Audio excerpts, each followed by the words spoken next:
ایک ظالم وڈیرے نے غریب کسان کی جوان بیٹی کو اغوا کر لیا۔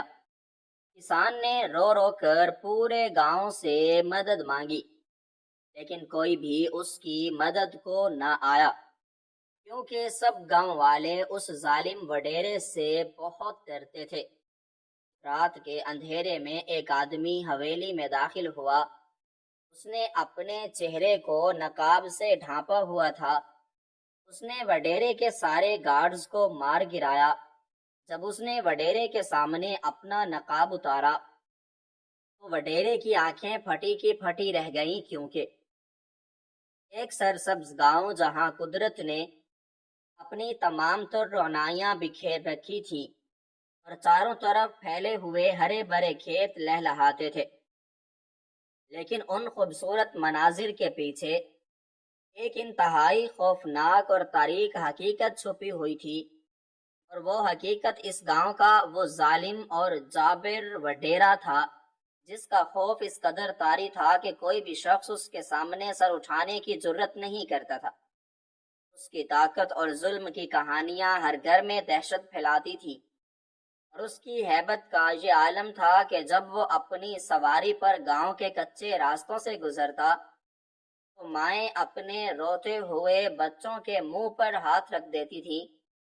تاکہ ان کی آواز اس ظالم کے کانوں تک نہ پہنچ جائے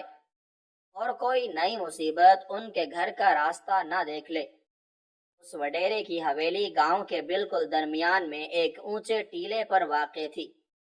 جس کی مضبوط اور اونچی فصیلیں کسی ناقابل تسخیر قلعے کا منظر پیش کرتی تھیں،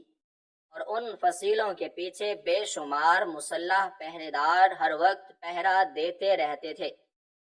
جن کے دلوں میں رحم نام کی کوئی چیز نہیں تھی۔ وڈیرے نے گاؤں کی تمام زمینوں پر اپنا غاصبانہ قبضہ جما رکھا تھا، اور گاؤں کے تمام لوگ اس کے کھیتوں میں دن رات جانوروں کی طرح محنت مشقت کرتے تھے، لیکن ان کی محنت کا سارا صلہ وہ ظالم خود سمیٹ لیتا تھا، اور ان غریبوں کو صرف اتنا ہی اناج ملتا تھا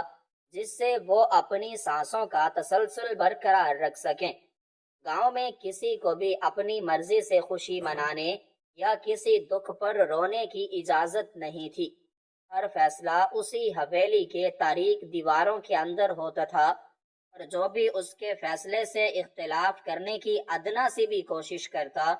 اسے ایسی عبرتناک سزا دی جاتی کہ پورے گاؤں کی روح کانپ اٹھتی تھی،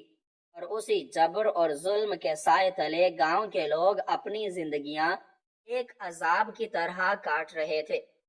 اسی گاؤں کے ایک انتہائی پسماندہ حصے میں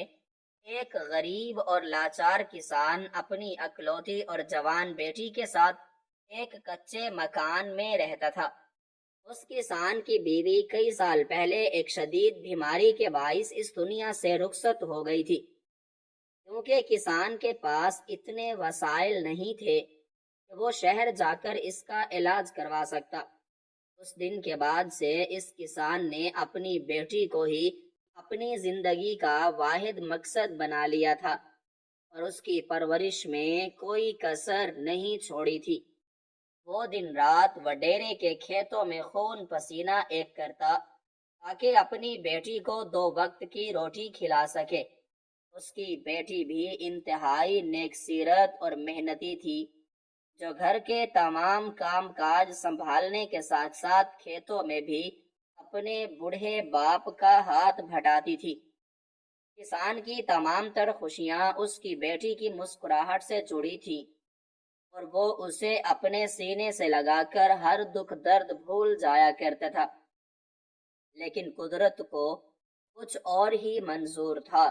اور ان کی اس چھوٹی سی اور سادہ سی زندگی پر ایک ایسی کالی اور بھیانک رات مسلط ہونے والی تھی جس نے سب کچھ تباہ کر دینا تھا۔ ایک دن جب سورج اپنی پوری آب و تاب سے چمک رہا تھا اور غریب کسان اپنی بیٹی کے ساتھ کھیتوں میں گندم کی کٹائی میں مصروف تھا، تو وڈیرے کے کچھ خاص اور ظالم کارندے اس طرف سے گزرے۔